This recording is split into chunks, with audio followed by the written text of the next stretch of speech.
I hear this every single day. Allie, I just need more leads. But spoiler alert, they already have the leads. They're just not great at the follow-up process to turn them into customers. Because here's the deal. You can spend all the money in the world on ads and SEO and websites and traffic, but if no one quickly follows up with those leads, if your sales process is broken, or if your customer experience is messy, that marketing spend, well, it gets wasted. So today's guest for the Humans for Growth podcast is James LaJoie, the co-founder over at PSP Compass, where he helps businesses get more customers through ads, websites, clear strategy, and better systems. In this episode, we talk about why more leads is not always the answer, how speed to lead can make or break growth, what business owners should actually be tracking, where AI and automation can improve customer relationships, and why consistency is one of the biggest difference between companies that grow and the companies that stagnate. So with that being said, let's dive into the episode. Well, James, welcome to the show. Thanks for having me, Allie. Appreciate it. So, James, I introduced a little of the professional side of you, but in a sentence or a story, who are you as a human? What is bringing you joy right now? Yeah, so I love helping people figure out problems, especially when it comes to marketing, when it comes to growing their business and really understanding once you want to scale, like what does it take to do that? And what are the little steps that you can take and the things to chip away? Because there's so much to do once you own a business or you're running one and totally understand how that goes. So I like to help people kind of navigate through that. Yeah, it's interesting. Like once you create a business, you realize that you're doing your business and 17 other things all at once at the same time. Yeah. I see so many people, especially like in home services and local businesses, they go in because they love finance or accounting or plumbing, and then they end up spending more time running and managing the business than they do doing what they actually love and care about. Yep. That's kind of... So, go ahead. Sorry, I was just going to say that's kind of where I stepped in and where I'll get to it later, where started the company and kind of what I do, where I help people focus on what they do well, what they were passionate about. And there's other ways to bring in to kind of help streamline of the things that you don't know to do very well. Absolutely. So when it comes to marketing local businesses or small businesses, a lot of the times as a marketing agency, you can lead a horse to water, but you can't force it to drink. And so you probably run into the same thing of a lot of businesses think that they need more leads. I need more leads. I need more leads. I need more leads. When you hear that, is that actually the problem, or is there something deeper going on underneath? Yeah. Generally answering, that can be the problem most of the time because, you know, in any type of business, sales is the engine that makes it grow. So you want leads, but more specifically, it's what does a lead look like to each company, to each business to help it grow? I always say most businesses already have enough data and enough info and structure in place to be able to grow. They just don't know how to use it. Okay, walk me through that a little bit more. Yeah, so in terms of most businesses, so if you have tracking and analytics going on, you have a lot of the information, the impressions, the traffic, the clicks, but can you answer the simple question of what is actually making you money? And how are you tracking that? And do you know what is going to make you money with whatever you're not tracking? Absolutely. So a lot of people probably come to you and say, my marketing isn't working, and maybe they have some analytics, but what do you look at first? I'll definitely look at the data, but my first question is, what is your lifetime value of the client? What is your best selling product, or what is the product or service that you're offering? What problem does it solve for your prospective audience or the clients that you already have going on? You know, a lot of your analytics, it's not about the data. It's about the decisions you make to help it grow. And most of the time, everybody has that information, but they're not thinking of it in that structure. So it's hard to understand, okay, what do I do next? Or what's the next step here if I have this? Walk me through a little bit of customer lifetime value, because I know it's something that I talk to my clients a lot about, and very few of them know what those numbers, those data points look like. Yeah, customer lifetime value is what is the average. So a couple of things there you would want to look at is what is the average amount of money your typical or average customer will spend. If you're like my business is, if you're a reoccurring model, then I look over my average customer stays in anywhere between 12 and 27 months. So that is my lifetime value. If you have a product, what your lifetime value is the actual price of the product, and also are you going to have repeat sales with that specific product, or is this more of a one-time product they buy, they're out, and you have to get a new customer? Knowing that that LTV helps you understand even the next set of questions for your sales process and your rev ops of, okay, then how many people do I need to get in front of? Or how is my customer service for reoccurring models doing right now to keep that retention? Can you give me an example with that? Yeah, so the retention model. If I have a average LTV of, let's say, 24 grand, right? For an average client spending on marketing services with one of the business. If for some reason that LTV goes down, my first question is, okay, if this is a reoccurring subscription, what value am I offering? What is the feedback, the actual in-person feedback for these clients that I'm losing it? Or if it's increasing, well, what more value are they getting? For the one-time products, it's, okay, how many times is this product being sold? Why are people buying it? And then if I have repeat customers or don't have repeat customers, why is that? Yeah, so let's say I have answers to those questions. I know what value I bring. I know I'm okay on the retention side, maybe ish. And I'm focusing more on the marketing sales side. And maybe the customer or the client is saying, hey, my revenue is, a business is saying my revenue is stagnating or declining. How often is the problem the external stuff, like the marketing that they may hire a marketing agency for, versus the internal stuff of there's a broken pipeline between the lead comes in and the customer sales process? So somebody picks up the phone and says, hey, I'm interested in your services, and then that sort of part of the pipeline is broken. Oh, yeah. I would say 90% of the time it's an internal problem. Most of the time you bring in a marketing company, they're basically helping you out with the external side, getting in front of more people, getting more traffic, more clicks. It's, the converting, attracting, retention.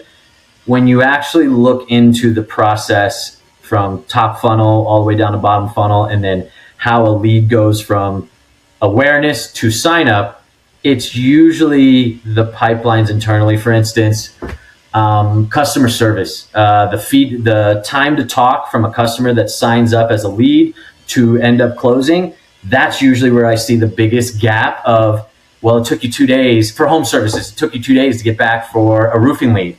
B2B SaaS services. Are you getting the feedback from somebody doing a demo, from a demo to actual sign up with your reoccurring model? Like, where's that info? And I would like to say that the problem is understandable because you have all these analytic platforms and all this data that can measure numbers, but you can't measure human feedback without a human in there that's specifically solely focusing on that of, hey, in between these numbers, here's where we're getting the feedback. Here's what they want. Here's their problem. Here's their issue. Then you could do something about it. But yeah, to that question, I apologize. It's, most of the time it's an internal pipeline.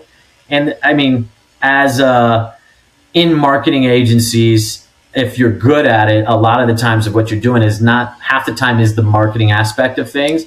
The other half is working with the business owner or the teams to understand, like, here's the gap in between. Let's do something about that first, so then we can make educated decisions with that data. I want to dive a little bit deeper into that with speed and follow up, because I think we forget how important the speed concept of speed to lead is, and from lead to the point of conversion. So especially in home services, if I'm a homeowner and I'm calling my plumber, usually there's a problem, and it's a problem that's happening and creating chaos in my home. pretty quickly, especially when plumbing is involved. So what happens when you don't reply back as the business owner within the first 5, 10, 15 minutes or so? They're going to drop off. It's too much. There's so much competition out there.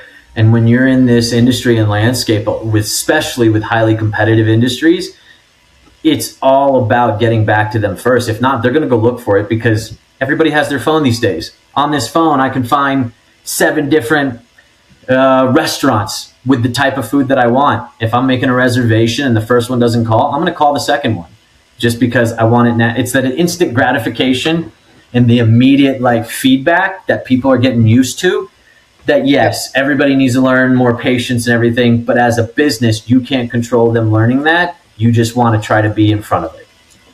Right. And I think that's what's so important is it's if I'm looking for plumbers, it's just my example that's going to my head today, and I'm looking for a plumber and they don't call me, all of these plumbers that show up on Google within the first page have at least a 4.6 star review. And so there's not a ton of differentiation that you can do between plumbers. And so it comes down to your business growth gets connected to how fast do you respond to these leads. Because that is really at the end of the day, unless you for some reason have a really unique business model, that's the only thing that separates you from every other business out there. Yep, I agree.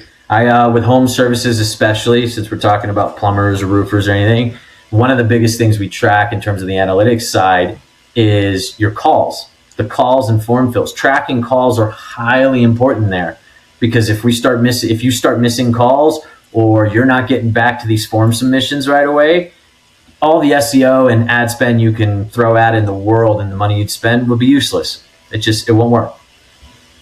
Right. So what does a good system look like once a lead comes in via form fill or a phone call? So ideally, you have a person calling them back. Let's say, it could depend, but I would say within the first 5-10 minutes, at least you're responding to them.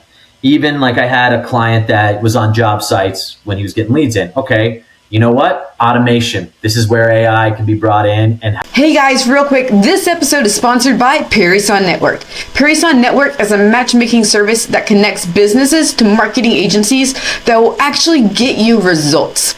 There's over 50,000 agencies in the United States alone, and picking the right one can feel, pretty impossible. Parison Network simplifies the entire process by doing all of the vetting for you. From the initial agency search to interviewing and vetting the top marketing agencies to getting proposals and helping you with the discovery call, Parison Network does it all. This way, you end up partnering with a marketing agency that actually delivers outcomes, not empty promises. If you're ready to stop wasting money on marketing that just doesn't work, visit ParisonNetwork.com and get your free agency search started today. That's ParisonNetwork.com, PERISSON network.com.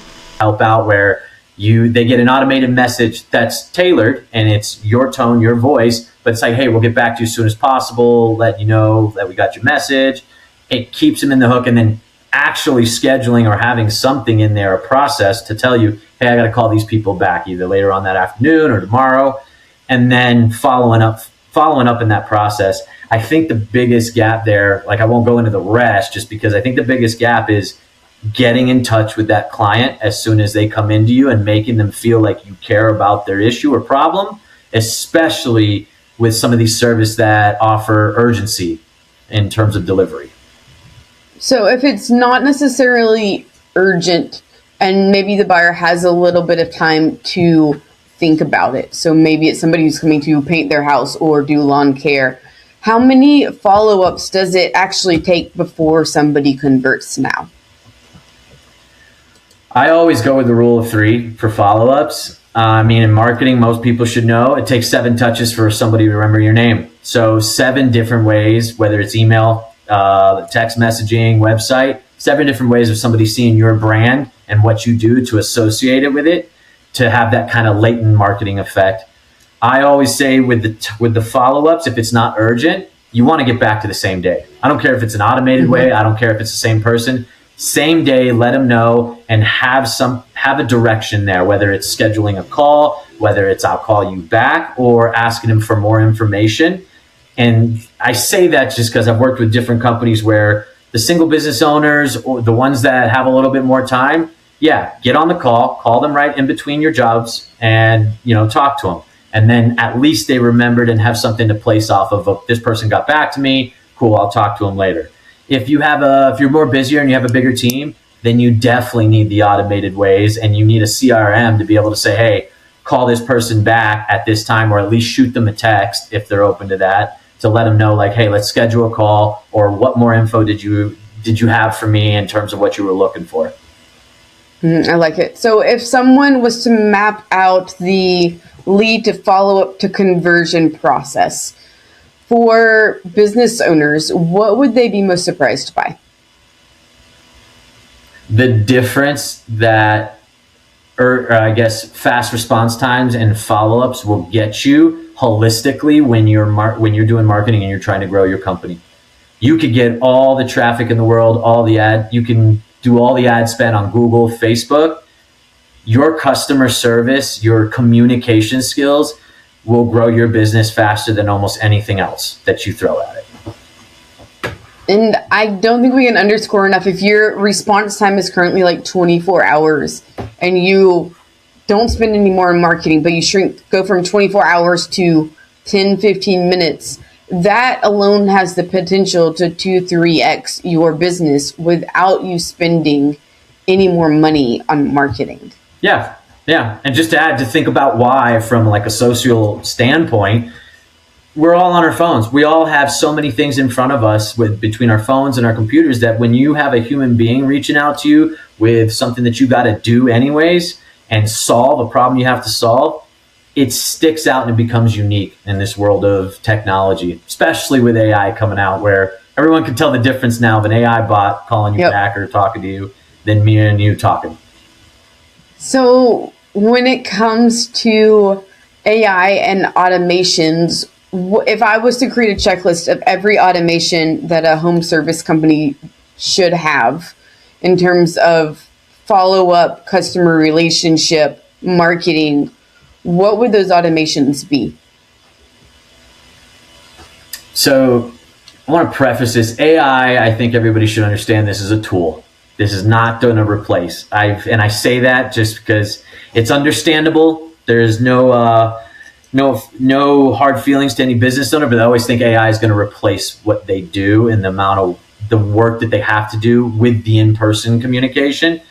It will streamline your process. What that should look like is, AI coming in your CRM, even for outreach.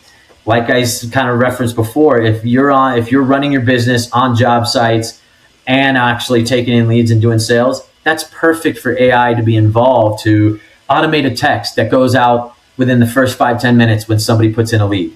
Then you could get real in depth to it and build it into your management system, your CRM system, where if they answer, you could put question variables in there, where if they ask for, hey, I'm looking to fix my sink. Oh, automated message, what exactly is the problem with it? This is a general message, we could get in touch with you if it's more complex. You can make it more upfront and more reliable for people to get their answers and to feel more trusted with you, even if it's not you in front of it. So I wouldn't say fake it or hide the fact that it's not you talking to them, but there's different ways and different places to put this AI in terms of the different systems. I apologize, what was the last system that you asked about where I... No, so what, if I have 0 automations in my business today, and I was going to create a list of every automation that I should build in my business that has to do with customer relationships, what would those automations be?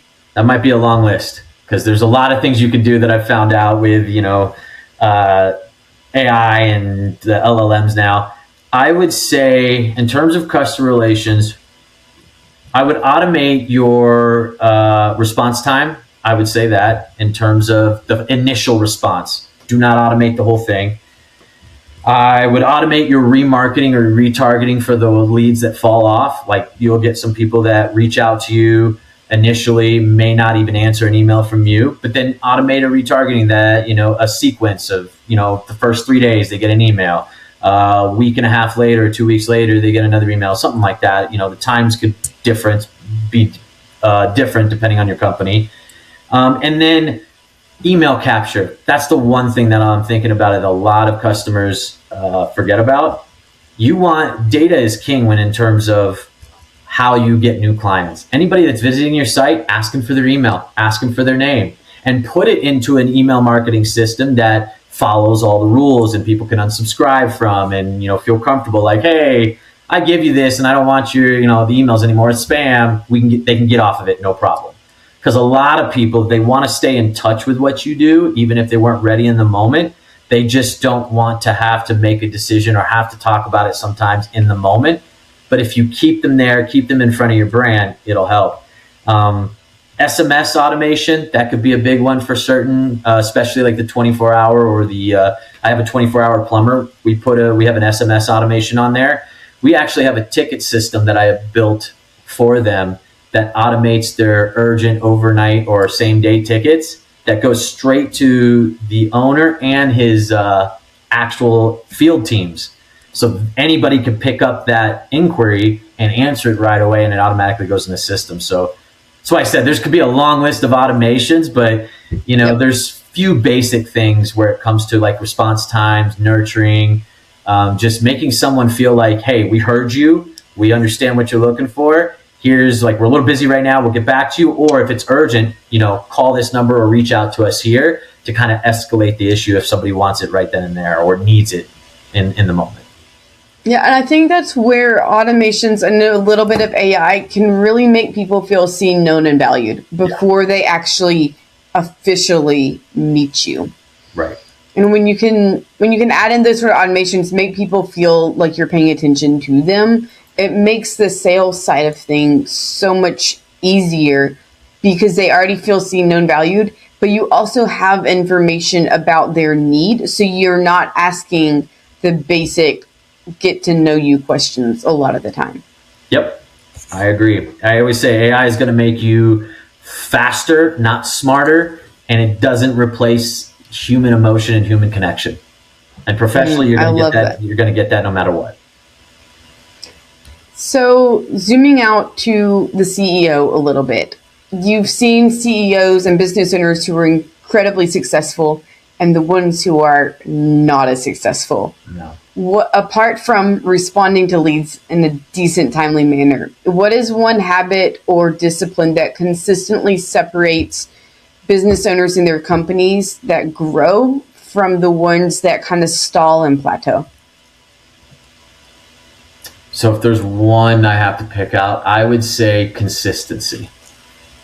Consistency, if you think about even what AI is doing for people to make things more efficient, it's helping us be more consistent in terms of what we do, whether it's a response time, blog, completing tasks. It's when it comes to customer service, that's what builds trust. Think about relationships. What builds trust in relationships is the consistent, oh, my friend, he's always there. He's always got my back. Or even down to the basic instinctual stuff of I'm hungry. We're consistently always having either breakfast, lunch, or dinner, or eating at a certain time. In terms of emotions, I would say that CEOs that have figured out a way, and this is at a holistic level, we can dive down in deeper stuff. If they figured out a way to make their company deliver a consistent result or deliverable, I believe that's what has made certain companies successful over others, or more successful over others. Awesome. So we're moving into our kind of next segment that we recently added. That's rapid fire. Okay. So the first thing that comes to mind across marketing, sales, growth, business development. You ready? Yeah. Let's do it. Number one, what is the most overrated marketing channel right now? Reddit. What is the most underrated marketing channel right now? Google My Business listings or GMB listings. If you had $20K to grow a business today, how would you spend it? I'm sorry, can you repeat that question? If you had 20K to grow a business today, how would you spend it? Building out the automations for better customer service, not just automations, also the platforms to give my clients and my customers a better experience, or the best. What's your favorite platform for automations? Within a CRM, I like Go High Level. Other than that, I will create it through LLMs, and then I use make.com to kind of connect the LLMs and everything else. Cool. If you had to start a non-marketing business tomorrow, what would it be? Something in home services, especially right now with everything going on. What's the best marketing campaign you've ever seen? Campaign from Coca-Cola one time, done by the Ogilvy agency. Okay, which one? Coca-Cola has had a lot of campaigns. It was one of their Coca-Cola when they introduced the polar bear. At first, didn't if I remember, it didn't do really. It did really well with the latent marketing, that after effect of what do you want, what do you remember? And I think they outdid Pepsi at the time, which was their rival. Awesome. Well, James, thank you so much for coming on the show today. If people would like to connect with you further, what is the best way for them to find you?